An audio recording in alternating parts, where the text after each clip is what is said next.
Good evening, everyone who's joined online. Thank you so much for giving your time on a Tuesday evening to learn all about the wonderful Master of Cybersecurity that we have on offer at the Faculty of Information Technology.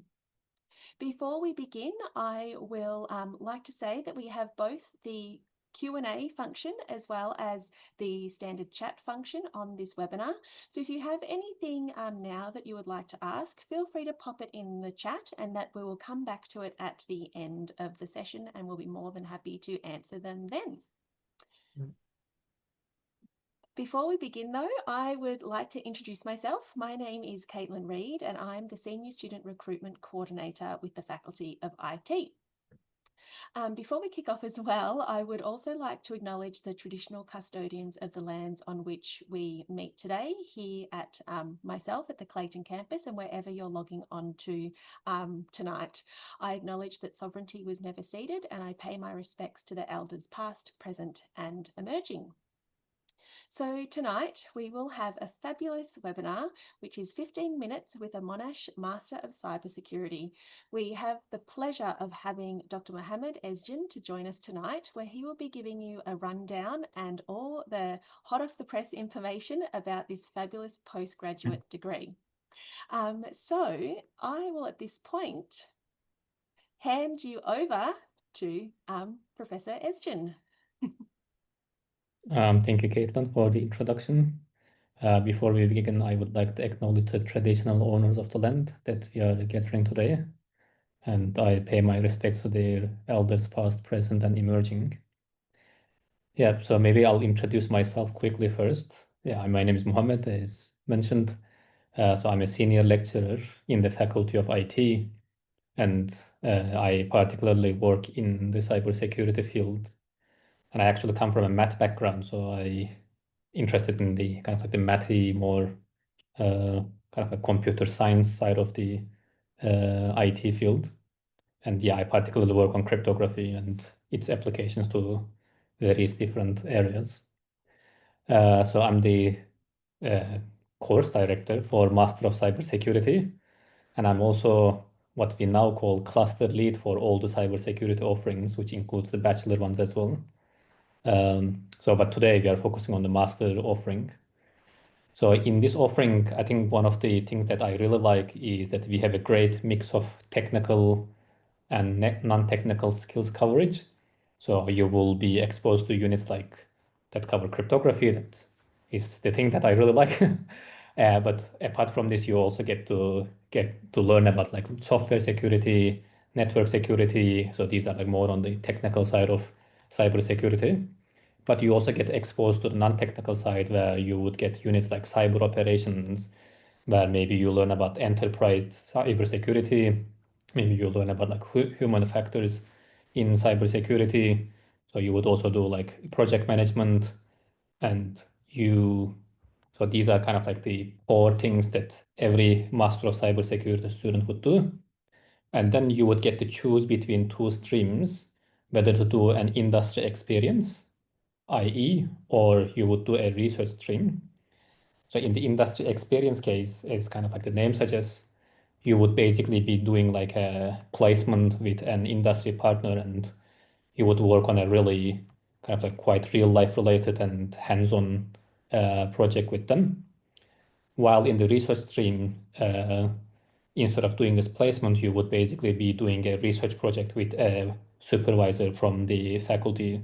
So you would get to choose who you would want to work with, and then if they also agree, then you would be doing a research project with them. For example, if you're interested in maybe network security, then you would reach out to someone working in that area, and then if they agree, then you would be working on a master's thesis, basically. And so cybersecurity is probably you are hearing every day about all kinds of different hacks and data breaches and so on and so forth, unfortunately. So this is quite a hot area that is unlikely to kind of fade away anytime soon, given that we are very reliant on technology and digital systems for all kinds of different reasons. And that's why there is a very wide range of job prospects, whether you are aiming for a kind of like quite C-level position, like Chief Information Security Officer, or maybe more of a kind of like starting position, like a security architect or a cybersecurity engineer. Or you could look at more technical areas like penetration testing, or if you like this hacking like stuff, you could become like an ethical hacker.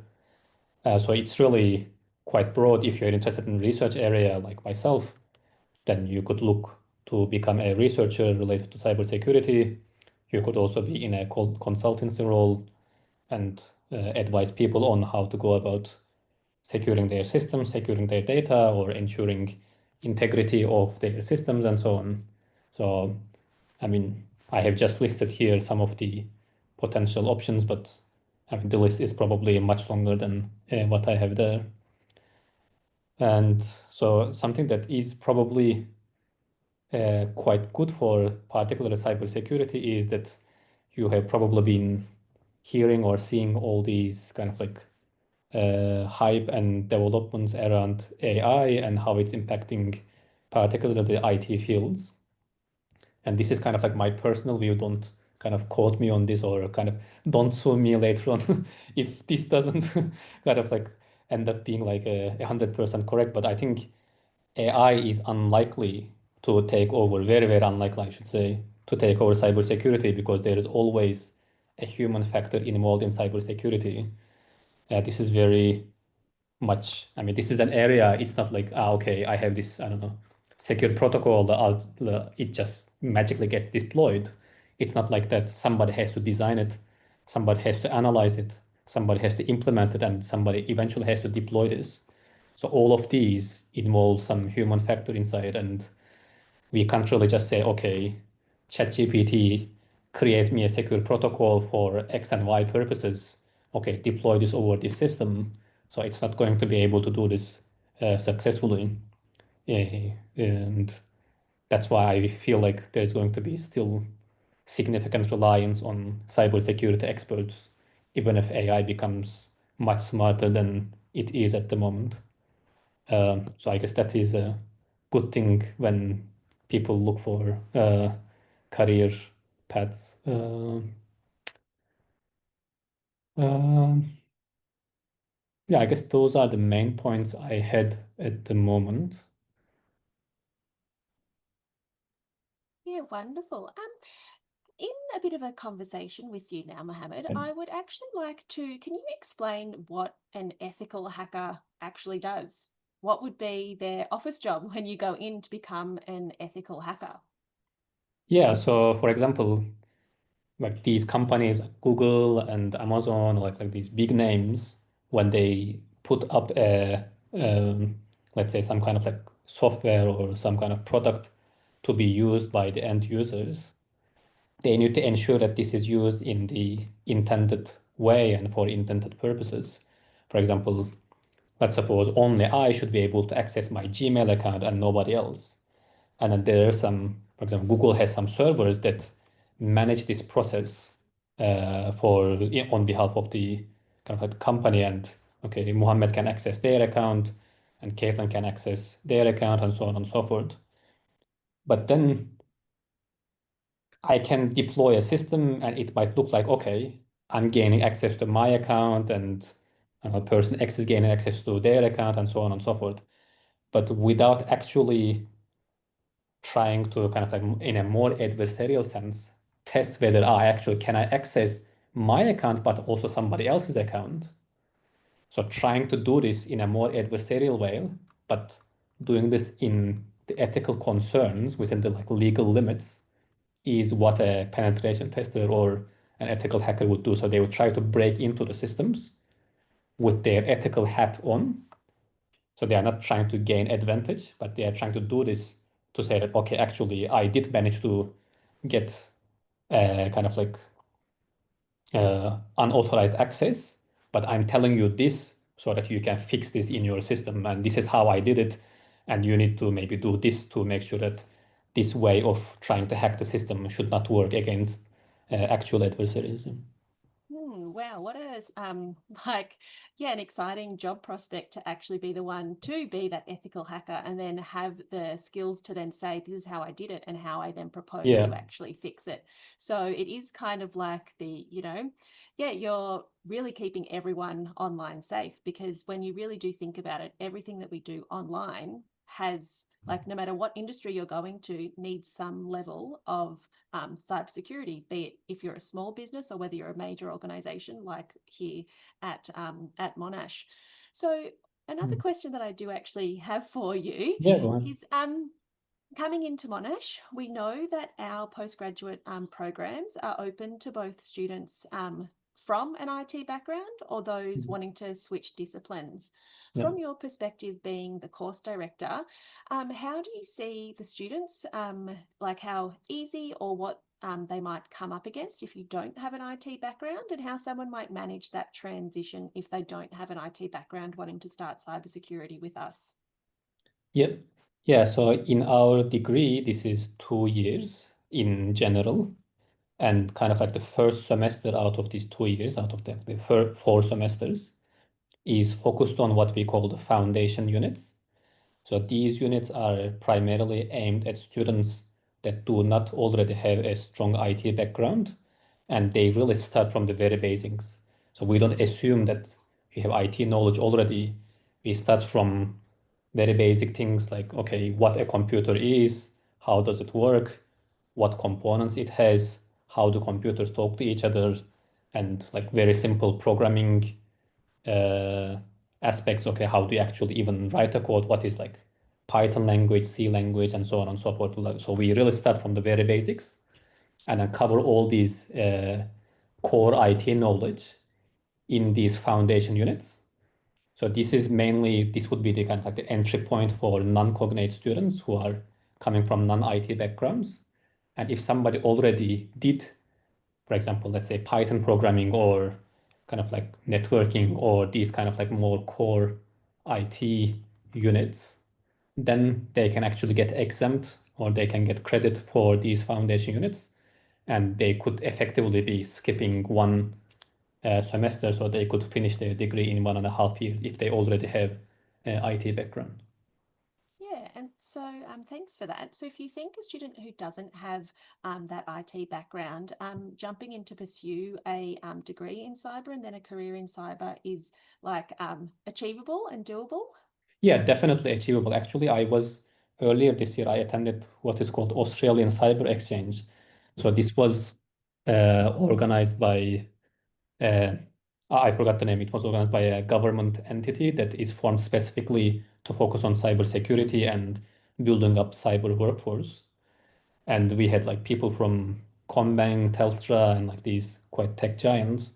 And they were actually saying that they hire people like architects or educators and so on and so forth into cybersecurity roles because they bring in a different perspective that is quite valuable when we are overcoming cybersecurity challenges, especially in like real life environments where they are facing lots of different challenges related to the cybersecurity aspects. So it's actually not a disadvantage, even perhaps for companies and employers, it's even an advantage to hire someone that brings in different perspective and that combines different backgrounds together. Maybe you do, I don't know, let's say an education degree as your bachelor's, and then you come and do a master of cybersecurity. This can be actually quite attractive for someone looking to hire somebody that might be combining these a bit more like the social side, like the human side of cybersecurity, plus a bit more on the technical side. So I think this would give you a good advantage. Yeah, wonderful. And it just shows one of the core reasons why we actually do have those two entry points, because we Yep. do within the faculty, not only with our Masters of Cybersecurity, but in general, that we do want people coming to us from a diverse background, because as you Yeah. say, you bring a whole different discipline and different level of knowledge to tackle one problem. So the more minds, the merrier, really, if you think about Yeah. it.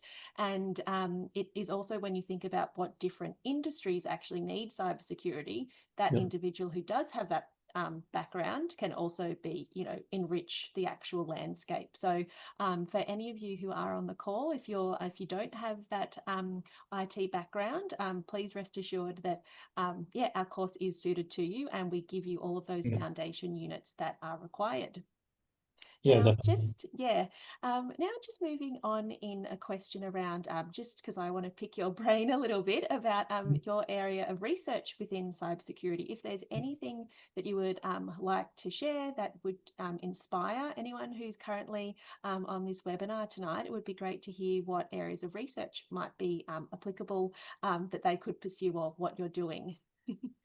Yeah. So I am, as I mentioned, more on the mathy side of cybersecurity and in particular cryptography. So my research area has kind of like two main focus, and one is around privacy.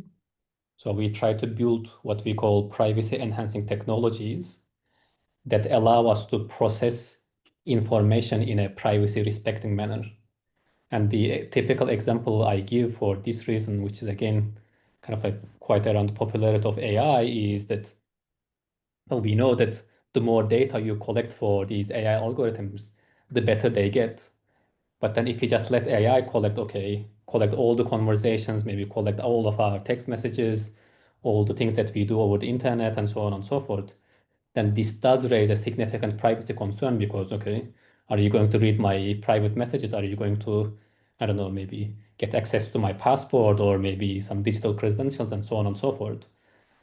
So to get around such privacy challenges, what we want to do is, okay, we still want to process information, somehow build smarter systems in a way that still respects user privacy. So it's going to maybe not use my data in plain text, but it's rather going to use some kind of like the technical term for this is kind of like encrypted, but it's going to make use of a kind of like transformed data in a way that they can't access the data, but they can still process the data. So that's roughly the idea, and we are trying to build new technologies that can allow this at larger scale so that we can still process information, so benefit from them in a way, but without harming user privacy. So this is the area called privacy enhancing technologies. So that's one thing. And the other area is that, so some people probably would have heard about quantum computers. And what they do is that even though they are quite useful to solve some of the challenges that would be very good to solve, like in chemistry and in bioinformatics and so on and so forth, it turns out that they can also solve mathematical problems that we use, for example, to secure the internet and all the other digital systems. What this means is that we need to come up with new cybersecurity mechanisms that can resist attacks even from powerful quantum computers. So these systems are called either like quantum safe technologies or quantum resistant technologies, or sometimes also called post-quantum technologies. So my other research focus is on building quantum safe systems that can basically protect us in the longer term when we have large scale quantum computers in the future. I was like, wow, so that's a lot you're working on. And also just cybersecurity is so multi-layered. It's not just the one Yep. simple thing. And that's what I think every time I either speak, we like to any of our cybersecurity specialists here at the faculty, that I probably have a very linear view of what it is, but it's an exciting area within Yep. technology. And so it's super exciting for Yeah. me Yeah, as a actually, non-technical person, but yeah, go ahead. yeah, actually, this just reminded me that so our former head of department, so Professor Monica Whitty, she actually comes from a psychology background, but she was leading a department focused on cybersecurity as well as the software system side. But she actually does not have a very technical background, but she has significant contribution in the cybersecurity field because we do definitely need these diverse backgrounds so that Mhm. we can solve this quite a how to say it, quite a multifaceted challenge altogether, because it's not just technical solutions alone will not solve the problem completely. And similarly, just looking at the human side will not solve the problem alone. So we need to actually bring all of these together so that we can establish a like as close to as possible to I mean, we will never get a perfect solution, but something closer to getting it right. Yeah, wonderful. And I was also having a chat with Professor Nigel Fair Yeah, yeah, earlier last week, and he said that one interesting thing that stuck out, he said that we will never be cyber secure, that there's always going to be yeah, cybersecurity concerns. And I thought that's one, a good in the sense that there will always be like job prospects for it, but it yeah, also just highlights how important getting into cybersecurity is, because there will, well, from his words, he said there will never be a cyber secure moment. So, is yeah. there anything that you would like to add from that particular comment that he made, and how, yeah, how it might impact? Yeah, yeah. I mean, he's definitely right, and there is no such thing as like perfectly secure system. Perfectly secure system means, I guess you take a very strong safe, put it in a place that nobody can access, and okay, so this is probably safe, but it's of no use because we are, as I mentioned, we want to make use of data and we want to have these digital systems so that people can use them and can benefit from them. We are not trying to build, we're not trying to build individual systems isolated from the rest of the world. So that's why we need these interconnected systems. And when we have these connections between entities, between people, between digital systems, and so on and so forth, then we basically rule out a perfectly safe solution because it basically just doesn't exist. And that's why it means that we need to constantly evolve our systems as new vulnerabilities are found. We need to patch these, and then this might create new vulnerabilities, but then we keep patching these over and over again. And it's kind of like a continuous cycle, new development, maybe new attacks, and then new patches, and then again, new developments, maybe new features, new additions. But this might create new kind of like bugs and new entry points for the hackers. Then we patch these and it keeps going over and over again. Yeah, that's something that I find super fascinating, that you also have to kind of come at the problem with like such a from a place of creativity, because you've got to be thinking Yeah, outside the box. So that's yeah, yeah, something exciting about cybersecurity, but yeah. also that constant like yeah, you're constantly moving, you're constantly, you know, checking. So it's I feel it's quite an exciting, yeah, it's a really exciting area to get into every time I have a Mm. yeah chat to one of our fabulous cybersecurity or software system and cybersecurity academics here at the faculty. So it's yeah yeah a great field to be getting into. Yeah, definitely. Yeah. Yeah. Now with your particular research and thinking about how if a student has commenced their postgraduate degree, Mm. is there a way that they could connect with you on how to actually get involved in that research, even if they're not doing the by research stream? Is that a possibility for students? It depends. So some academics actually have positions for what we call research assistants, and they are looking to hire people into these positions. And definitely, I mean, if anybody is interested in doing something related to research, but it can also be more on the maybe engineering side. So it's not necessarily like solving a like significant research problem and writing up a paper, academic paper about it, but it could also be solving a cyber related engineering problem and maybe building a system out of it or maybe coming up with a certain solution. So this can be needed in some cases, and we have a page that lists all the academics in our cybersecurity group, and then everybody has their individual pages under the Monash, and people can browse here and then say, okay, I'm interested in, let's say, network security or cryptography, and they can see, okay, this person is working in this area. And I think it would be the ideal way to contact them would be via email. So you could send an email and say, I'm interested in this area, or I want to do this. Do you have any open positions or suggestions? And I think our academics would definitely welcome this and they would try to guide you in the right path. Yeah.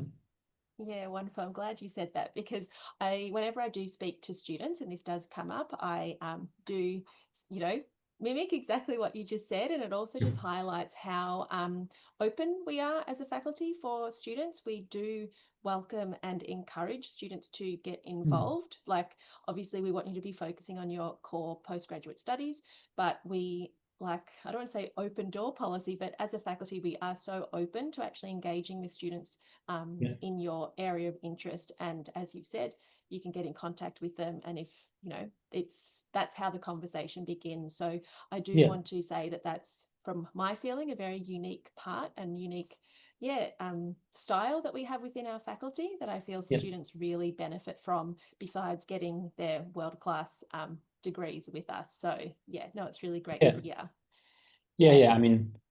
Yeah. I should also say, don't be kind of discouraged if they don't have a position. I mean, it's not always the case that they will have a No, position, and exactly. we have quite a large number of students, so we may not have a position to fill everyone in. But yeah, I don't think No, it hurts at all to reach out and say, at least they will get to know that there is actually this person interested in this.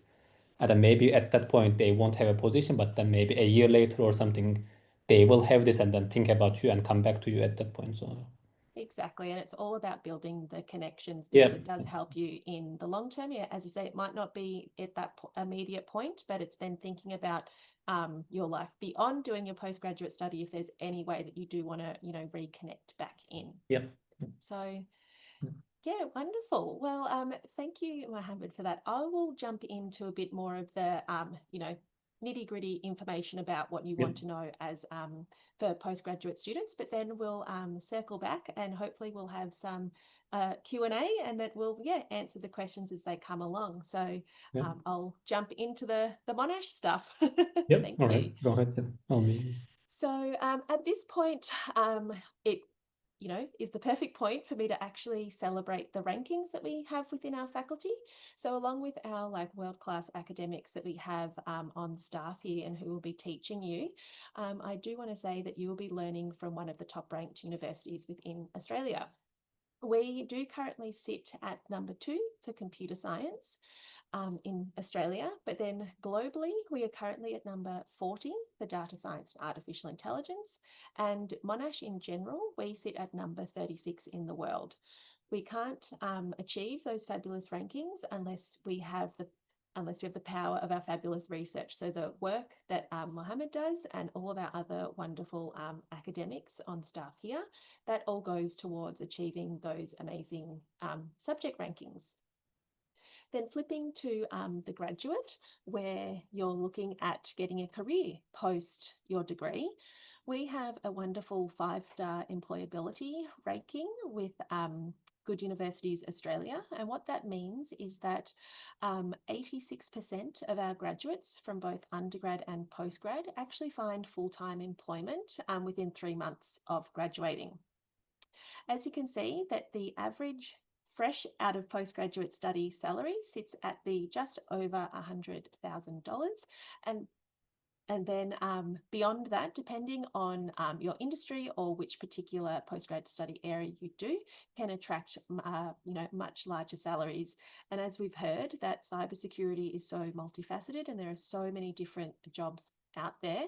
And between medium-sized to big business, we don't have actually enough cybersecurity specialists in Australia. So that's something to take into consideration when you're thinking about studying with us, that post graduation, there is a wonderful landscape for you.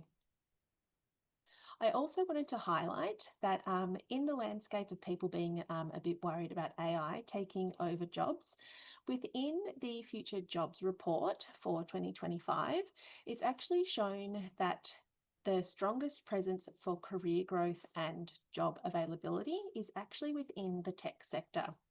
So although there is this, fear that AI might be taking over, there is a huge presence of IT careers that are still booming well into 2030 and beyond. So if you're thinking about taking up postgraduate study now within technology, you know that after graduating, either from the 1.5 or 2-year course, that you'll be in the peak point of the boom within the tech industry. So that's a really exciting time for any student wanting to do their degree with us at the Faculty of IT. Now, beyond our fabulous Master of Cybersecurity, I do just want to highlight a few other course offerings, just so you're aware of what else we have on offer with the faculty. So we offer a number of different postgraduate degrees, and these range from our Artificial Intelligence course, our Business Information Systems degree, Cybersecurity, as why we're all here tonight, our Masters in Data Science and Information Technology. Beyond these 5 core postgraduate degrees that we have with our faculty, we also teach into a cross-collaborative postgraduate master's degree with the Faculty of Medicine, Nursing and Health Sciences. And these are our Health Data Analytics and also our Bioinformatics postgraduate degree. And also, it's hot off the press and it will be new in 2026. We're still working on putting this officially online for anyone to find. But in 2026, we will have our double master's degrees as the Master of Business Information Systems and Master of Management, and the Master of Business Information Systems and the Master of Global Business. So this double master's degree will be delivered in collaboration with the Monash Business School. So this is new in 2026. So information about this will be published on our website soon. So I just wanted to throw that in there for the people on the call, just so they are aware of all the course offerings that we have with our faculty in 2026. Now, earlier you may have heard Mohammed mention the 2 different streams that we have on offer in our postgraduate space. The 2 streams, just to refresh your memories, is the by coursework or industry experience stream. This here on screen is a example course map. This is actually taken from the Masters of IT, and this is showing how the industry experience fits in within your program. If you do the level 1 degree as well, this is where in your first semester you do those foundation units. So if you don't have a background in technology or a like degree, you will be using that first semester to really get up to speed and get all of the foundation knowledge that you need before moving on to the core master's units. And as you can see, in your second year, in the second semester, this is where you do your industry experience project. So we connect you with industry and that you're applying everything you've learnt thus far in your degree to that industry project. It is worth those 12 credit points, so it is a large component of your degree and is a really wonderful way to actually develop your CV, so be applying the skills that you've learnt to a real world problem to then use that to help showcase your skills when you are going to market and doing those interviews once you've graduated. Next up, we have the by research stream. So for any student who is looking to pursue higher degree research or going on to a PhD, I recommend having a look at the research stream of the postgraduate studies. In order to be eligible for the research stream, you do need to get an average of, it's now 80, in at least 24 of the level 5 units. So what you need to do is make sure that you get that weighted average mark requirement. And then you need to apply to actually do that by research stream. And how it differs from the industry experience is that in your second year, that is where you start working on your master's thesis. And at the end of it, that is then what you submit. So instead of doing the industry experience units, you do that major body of work, which is that master thesis.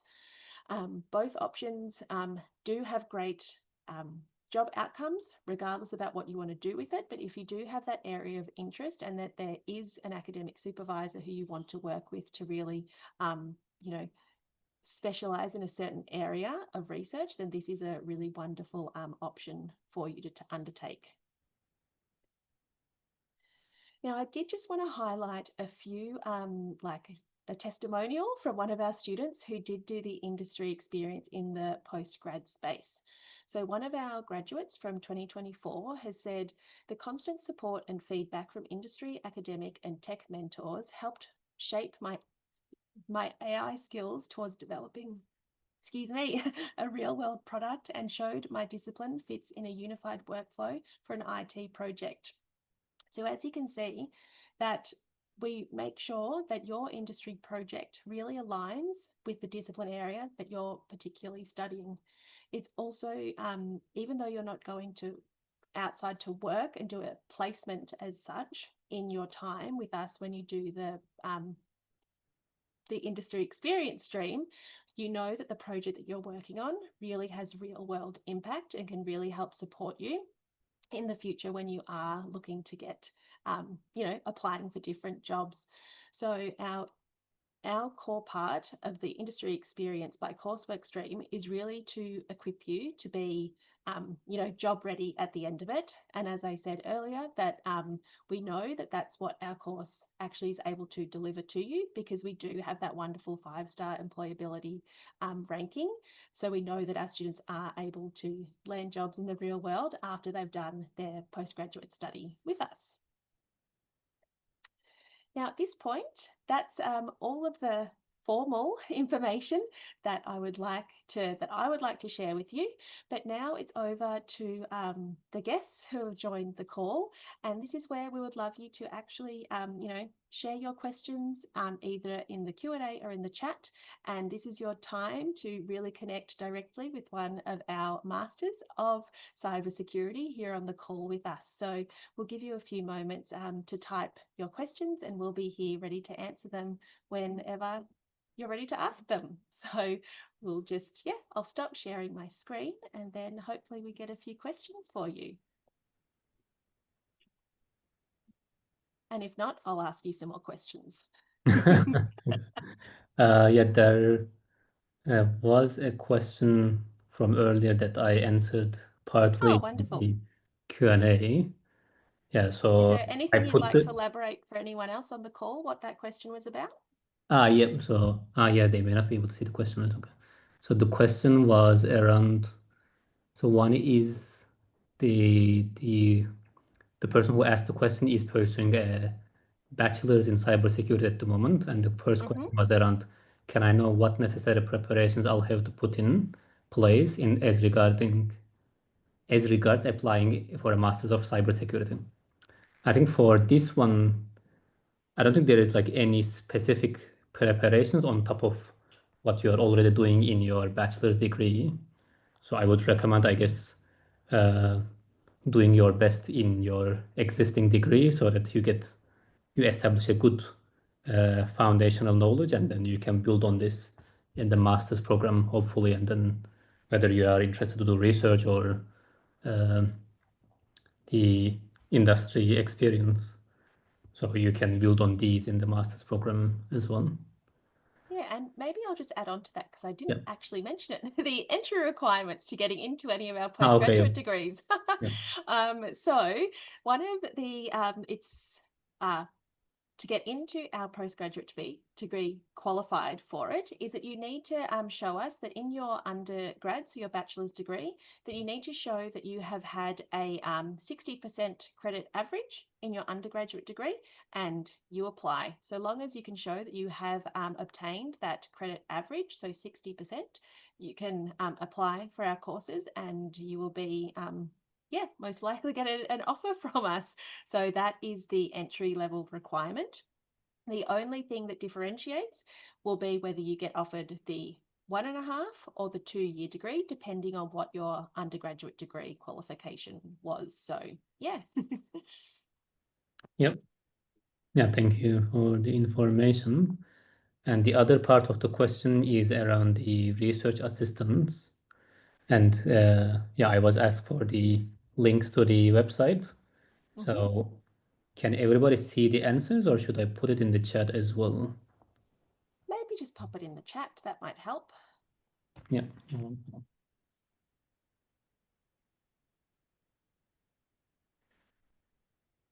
Okay. So the first link is to our Monash Cybersecurity Research Group's website. So this one has links to like the people, the projects, and maybe some other things that I don't remember at the moment. Mm-hmm. But one of the links under our cybersecurity group's website is called People, which is the second link. And if you click that, that lists all the academics in the cybersecurity group. So you can click through these academics websites and then you will see information about the research projects and the research topics that they are working on and so on and so forth. Yeah, wonderful.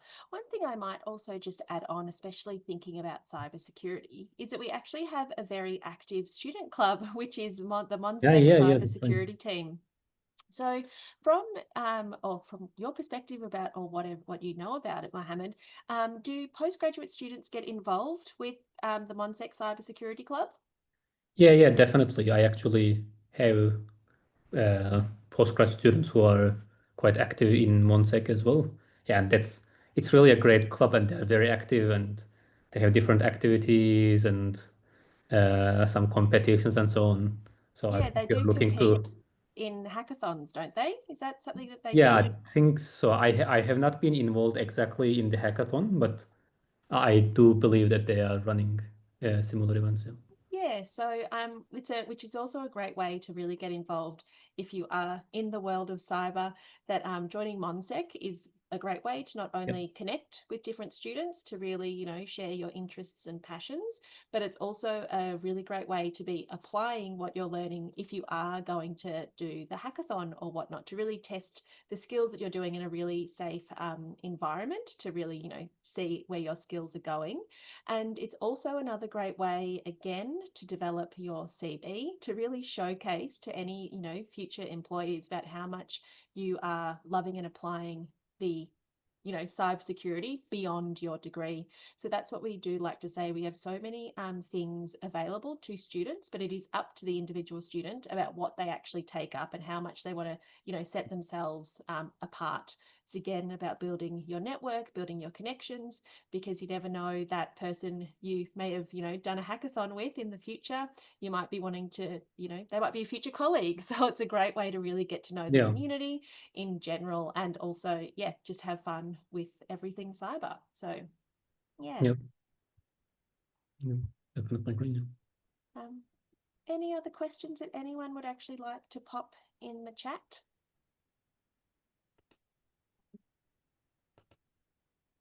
Another thing that I would also just like to share, because if anyone isn't comfortable asking questions in this forum, is that I also run a one-on-one course advice appointments. So they're called Calendly calls, where you can book in a time with me and I can, go through your individual circumstance and we can just have a chat and really see what might be the best course, option for you. So what I'll do, I will also share the Calendly link in the chat here. So please feel free to book in a time with me and I can, have a chat to you about, your future with the faculty. It's good.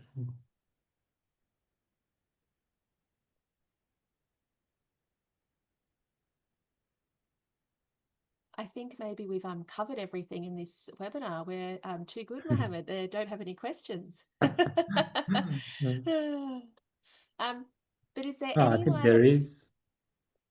Okay, I think there is one more thing. Okay, pardon? thank you. Okay.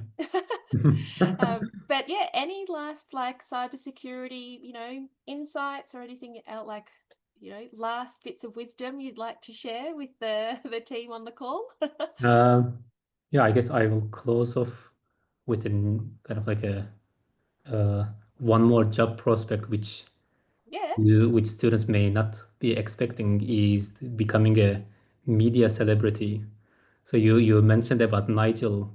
I don't know Yes. how much you know about it, but he is a very Yeah, it's famous true. Yeah. media person. He's on the news almost every day. That is And true. And the flip side of that, though, is he's on the news every day because every day there's some major cybersecurity incident yeah, that they need yeah, a I was going to say specialist. the same Yeah. thing. Yeah. Yeah. So it's really great, to showcase both sides, whether you want to become a media name and then also have that specialist knowledge to really show people and help someone who Yeah, has no knowledge of what cybersecurity is and really, inform them on the yeah, best practices moving forward. So yeah, yeah. yeah. All right. Mhm. Well, I think at this point there's no more questions coming through, but I really appreciate everyone who's taken the time on this Tuesday evening to join in and hear from our wonderful Master of Cybersecurity, our wonderful course director. And I would, from my perspective, I would just like to wish everyone good luck with their, you know, their research and future journey into looking at postgraduate study. And we really hope that this session has helped, get you over the line on it. We do have a raised hand. Where was that from? Was that something? Well, is that a question or is that an accidental click?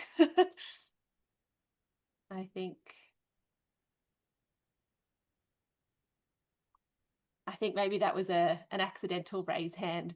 But yep, again, as I was saying, just good luck with your your stage of looking into postgraduate study. But it is going to be, I think, a really wonderful decision to apply and think about doing our Masters of Cybersecurity here at Monash. So thank you all for joining and wanting to get further information about what we do at the faculty and especially in cyber.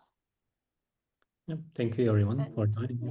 yeah, yeah. And again, and I would also like to thank you, Mohammed, as well. Thank you for your time. That was, I learned a lot. So I really appreciate you sharing all of your wonderful wisdom and insights.